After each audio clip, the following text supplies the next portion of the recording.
What you're about to see on Saturday night is one of the greatest performances from an American fighter that I think you've ever witnessed. I'm not going to sit here and take away credit from what he is as a fighter. He's a great fighter, and I've always said it. And Saturday night, I will prove why I'm better than him. I'm telling you, I put in a lot of time studying this shit, for real. And with that speed, that power, that athleticism, that Boots got, that IQ that he got, and the fact he can do it both sides, and he equal on both sides, just as deadly on both sides. Come on, man. Come on. Damn, Xander ain't got a damn chance. That's a 2-belt world champion, career-long, or almost career-long, 154-pounder, but you've said all along, I'm levels above him. There's nothing he can do better than me. Why do you believe that? Like I said before, he's a solid fighter. You know, he's a world champion for a reason, you know, but it just levels. You know, it's just levels, and I'm going to show come Saturday night and show my skills and my ability. I can't wait, yo. I'm trying to tell y'all, I cannot wait. Only a couple of guys have gone the distance against you. Do you see this fight going the distance?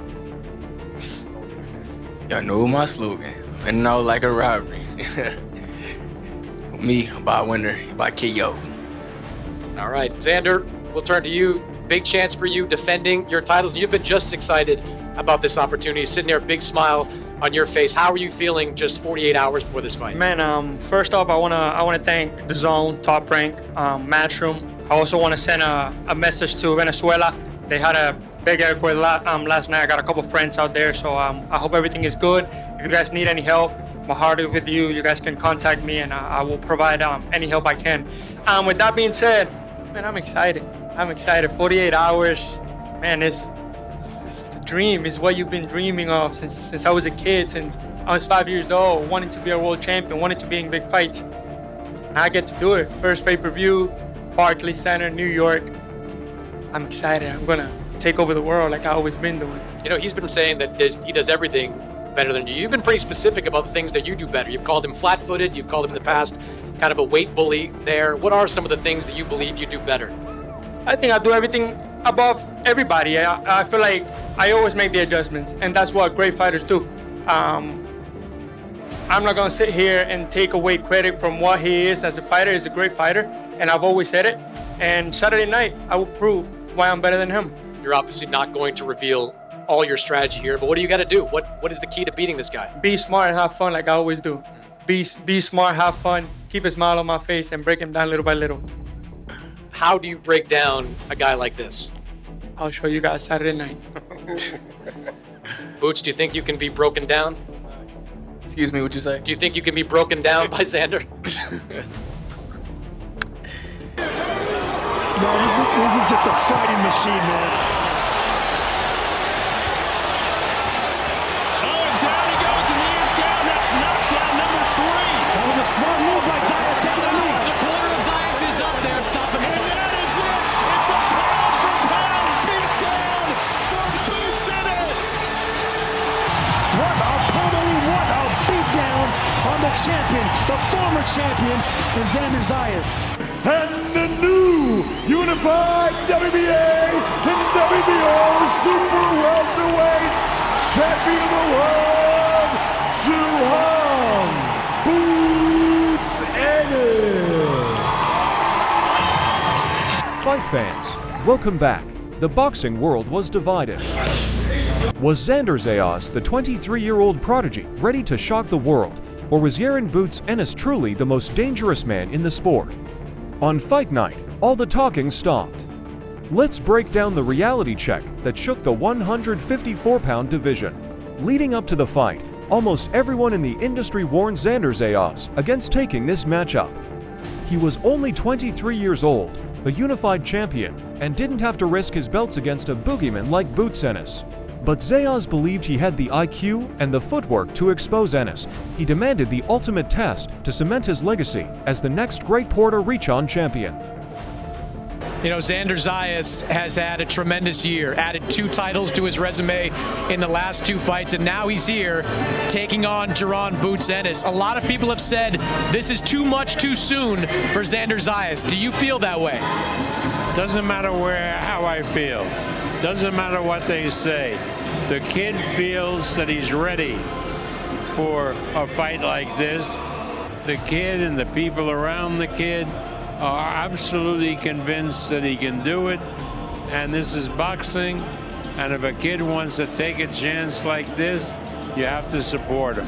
While Zayas was confident in his boxing ability, expert trainers like Breadman Edwards and Tim Bradley warned about the physical reality of facing Boots. It wasn't just about power. It was about unpredictability and rhythm-breaking speed. They noted that Boots' ability to switch stances and throw devastating shots from any angle makes preparation nearly impossible.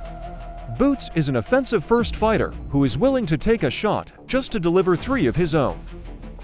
So not only do I think that Boots has a major edge in talent, I think stylistically, a fighter that's constantly bouncing like Xander, it's hard for him to defend his body when Boots is jabbing him to the head, the chest, and the belly button over and over again, because you can't defend your body with a jab. That's a stylistic thing. Yeah. His jab out of both stances.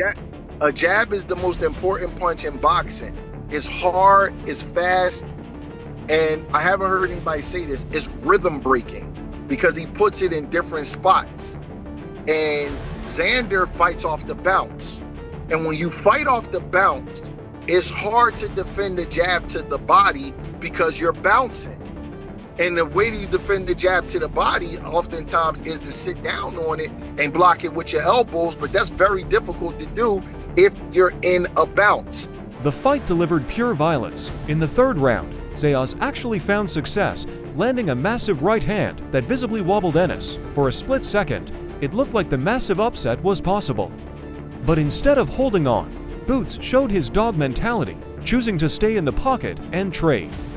From that moment on, Boots cut off the ring, broke Zayas down to the body, and delivered a clinical, brutal beatdown until the inevitable stoppage. Boots is so technically sound and still chooses to be a violent man, and Xander would get one good shot off and think, okay, maybe momentum. Nope, here comes 7. Here comes literally 10 shots, like happy hour with your co-workers on a Friday night. That was how Boots was throwing them things. It was beautiful to see. It was devastating, it was awful, it was damage, but as a boxing fan, it was beauty to watch. We get to the 7th round, and Boots is putting hand, feet, all the limbs possible on Xander Zayas. And eventually, there was legitimately, this is not a joke, a 10-punch combination where Boots punched Xander from the middle of the ring to the ropes, and Xander hit the ground after a left hand. I think he actually caught another left hand. Like, Boots hit him with another one while he was on the ground, so that was not great. But, you know, it's in the flow of the fight. I'm not going to sit here and, you know, oh my God, what I'd already, no. In the flow of the fight, he hits him with the left hand. Referee steps in, starts the count, and now here's where something interesting happened. And I'm not going to sit here and act like I know what it was, but he's taking a knee there, and the referee's counting 1, 2, 3. He gets to 7, and then before he gets and says the number 7, he kind of says something to Xander, and Xander says yes, and the referee stops the fight. With Zayas decisively dealt with, the landscape at 154 pounds has completely shifted. Boots didn't just win, he sent a terrifying message to the rest of the division. Whether it's Vergil Ortiz Jr., Sebastian Fundora, or even a returning Terence Crawford, Ennis has declared this his legacy tour. The hype train is officially over. Boots Ennis is the reality. First off, how does it feel to be the champion in another weight class, and what does it mean to bring the belts back home to Philadelphia, and how do you feel about defending those belts in front of the home fans back in Philly? I feel great. I feel tremendous, you know, to be able to, it's my second weight class, unified, you know, and like I said, this run right here is called the Legacy Tour for me. You know, I'm here to take over this division and be the face of boxing, you know. From the early doubts to the violent finish, Boots Ennis proved exactly why he is feared. Xander Zayas showed the heart of a lion, but Ennis showed the skills of a pound for pound king. Who do you want to see Boots fight next? Vergil Ortiz, Fundora? Drop your matchups in the comments below. Like the video to feed the algorithm, subscribe so you never miss a breakdown, and I'll see you in the next one.